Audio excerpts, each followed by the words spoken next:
Alors, essayons d'aller encore plus en détail et essayons de voir les communs de tous les administrateurs informatiques. La première chose de tous les administrateurs, c'est qu'ils doivent designer et implémenter des solutions. Que vous soyez administrateur réseau, administrateur système, administrateur des bases de données, administrateur des patati et patata, eh bien, vous devez toujours savoir concevoir. La conception n'est pas un métier lié juste aux développeurs ou aux ingénieurs software. C'est un métier qui est lié à toute catégorie de personnes et plus spécialement ou particulièrement aux administrateurs informatiques, peu importe la sorte. Et vous soyez un monsieur qui gère, une dame qui gère les bases de données, par exemple, vous êtes DBA, eh bien, vous devez designer. Et vous soyez un gestionnaire, par exemple, de votre pare-feu, ou bien la sécurité, vous devez designer. Et ça, c'est inaliénable à tout administrateur informatique. Le deuxième aspect, c'est le support des utilisateurs. Donc, un administrateur doit toujours savoir parler avec les utilisateurs.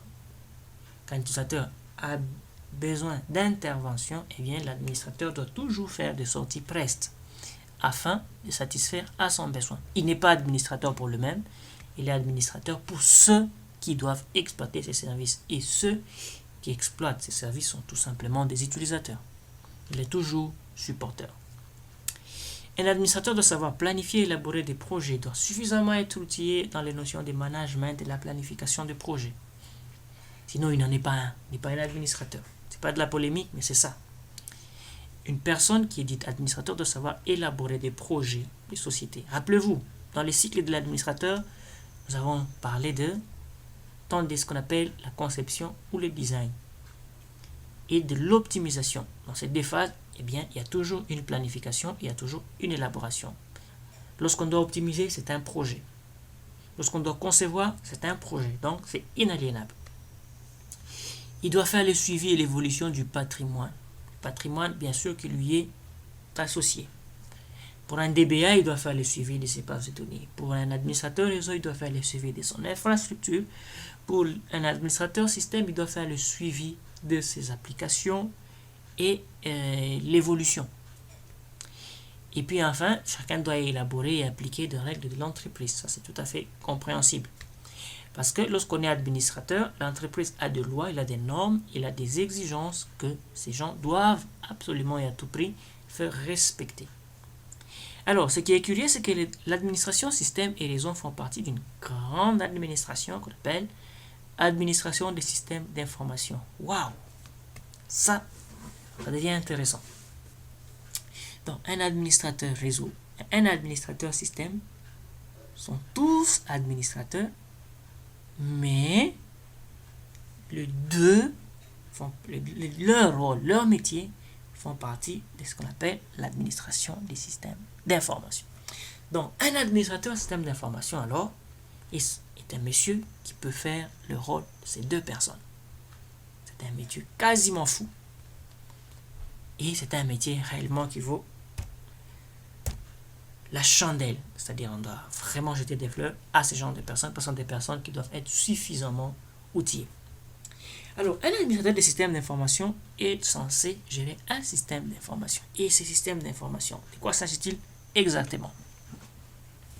C'est un ensemble de données, de traitement, des processus métiers, des logiciels, de matériel, des interfaces graphiques des utilisateurs, le tout organisé autour d'une infrastructure de nouvelles technologies des télécommunications, des communications,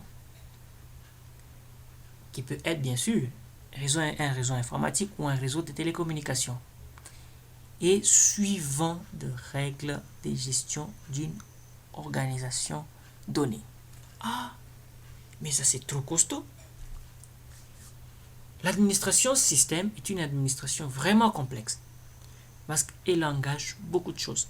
Vous allez voir qu'il y a les réseaux, il y a les données, il y a les traitements, les business métiers, l'intelligence dans les transactions, il y a les business intelligence.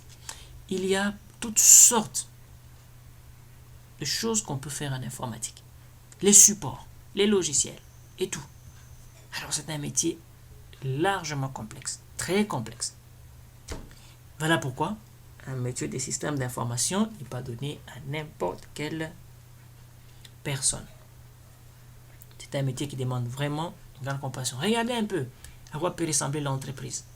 Où il y a des personnes, des connexions, des routeurs, des serveurs, des racks, des clusters, et beaucoup de choses. Des utilisateurs internes comme externes. Et l'ensemble de toutes ces choses, l'administrateur système doit avoir un œil complet sur tout. Donc, lorsqu'il y a un problème qu'il y a au niveau de, par exemple, de pare-feu ou de passerelles, eh bien, le monsieur connaît, moi, dans mon société, à tel endroit, il y a une faille. Ce sont des personnes qu'on doit tellement respecter.